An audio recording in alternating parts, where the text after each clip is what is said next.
Le gouvernement actuel n'est pas à la hauteur, ne prend pas la mesure de la crise sociétale qui nous divise.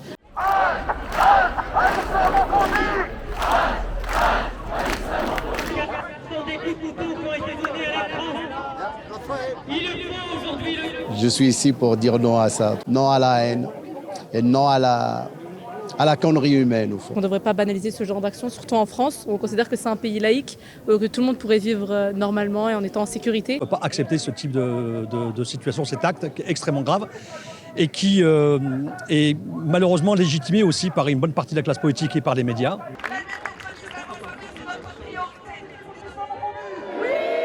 J'entends les gens autour de moi, j'entends les gens qui parlent des chaînes Bolloré et compagnie. Si vous voulez, tout ça, tout ce climat-là a comme résultat que des déséquilibrés ou des fanatiques font ce que ce type-là a fait pour ce pauvre monsieur. Il y a des politiciens qui appellent à la haine des musulmans continuellement. Il y en a d'autres qui écrivent des livres islamophobes, qui parlent de théories inexistantes, de grands remplacements et autres. Et aujourd'hui, par ces gens, par leurs mots, d'autres gens ont agi. Moi, je suis extrêmement inquiète.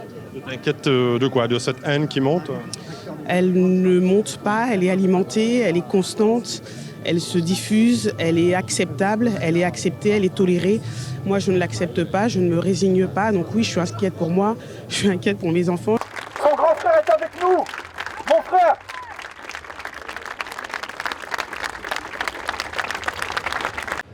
Vraiment, je sais pas le mot. Quand je vois tous ces mondes faire ces déplacements, ça m'a vraiment apaisé les cœurs. J'ai confiance à la justice française. Tout ce que nous on demande, c'est la justice. Que la justice soit faite pour mon frère Aboubacar.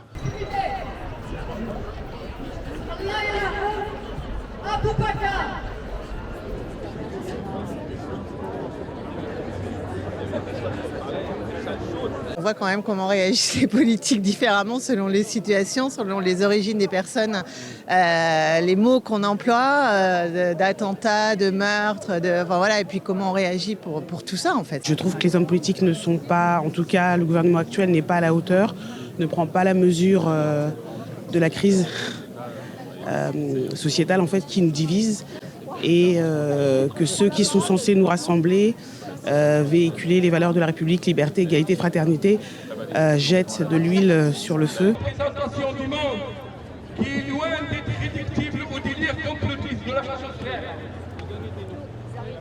L'auteur de ces actes, je pense qu'il nous